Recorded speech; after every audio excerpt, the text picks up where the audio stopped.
left on the stage for It's not left, it's for her, we brought it for I know, but for me. I mean, I know they're there for a This is reason. Susie Vogenthaler, and we'll let her in a second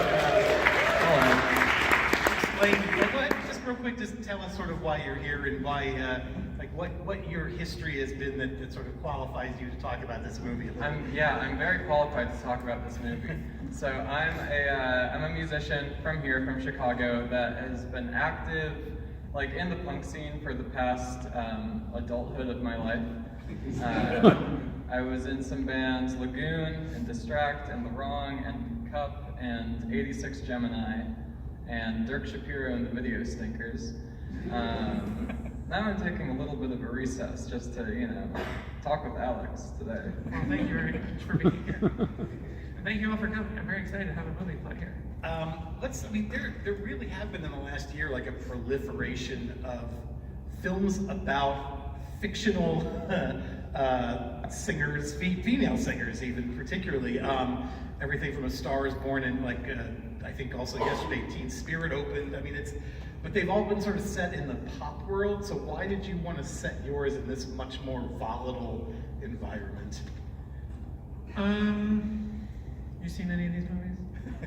No, but I have seen, I just saw Lords of Chaos. Oh yeah, so I still haven't seen that. It's the same distributor. Yeah, and Even what still, I I didn't see it. What I've been thinking is that there have been a lot of sort of nostalgia movies about rock and roll and about subculture, like Lords of Chaos, the Freddie Mercury movie. There's one coming out about Elton John. Motley Crue movie. Motley Crue, yeah.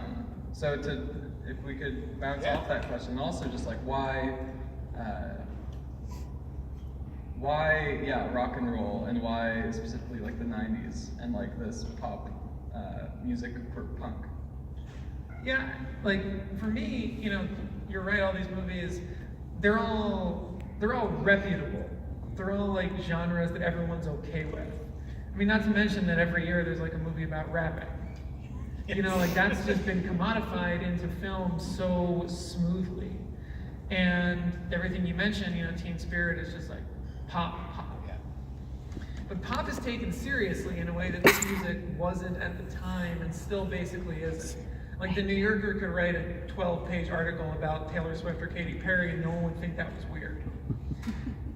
Nor would they have thought it was weird to take, just sort of, deconstruct someone like Madonna. And all these things kind of became so accepted so immediately. And the music that I grew up with, which is in this movie, and kind of 90s alternative, and then through that getting into a lot of punk music in my youth.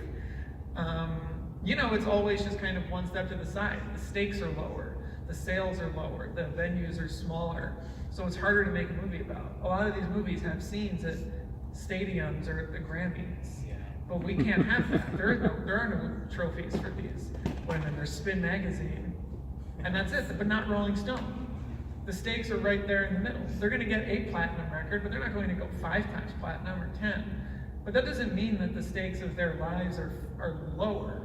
Something I'm always fascinated to contrast is that Guns N' Roses and Jawbreaker broke up at basically the same time for basically the same emotional reasons. If you listen to what the members say later, it doesn't really matter that one of them was selling out stadiums and one of them was selling maybe 1,000 or 2,000 tickets to a show, if that was what Jawbreaker was selling at the time. It doesn't really matter.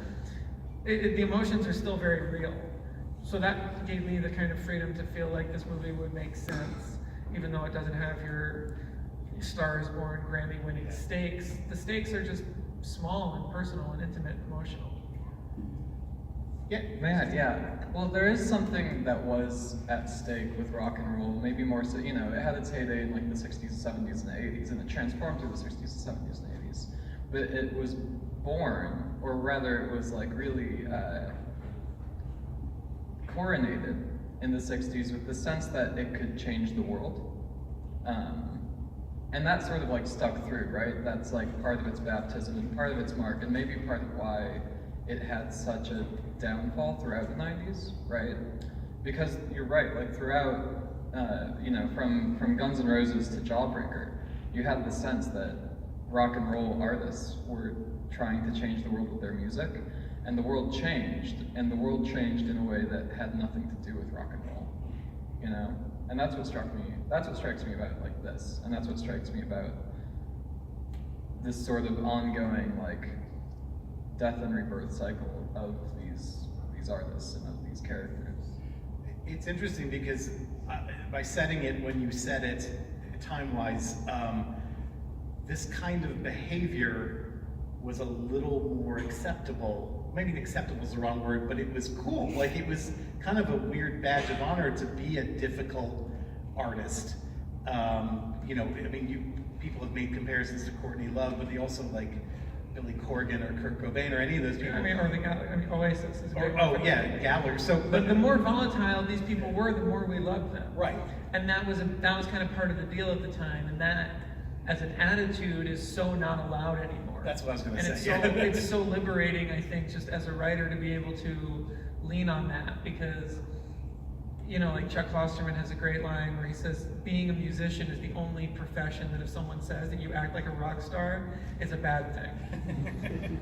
Like you could be, you know, like a rock star photographer, or like, you know, like a rock star choreographer. But if it's like, oh yeah, like that person in a band acts like a total rock star, it's like, oh, that's a red flag.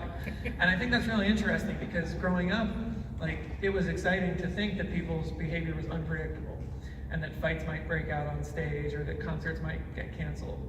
And now that behavior has been basically erased, and the genres that supported that have become so much less prominent. And in order to succeed, you have to have the exact opposite attitude. And I think that's just really compelling to think about what happened, as you're saying, like the culture just changes and moves away from that. And there's no reward in acting like that anymore. Yeah. You mentioned Guns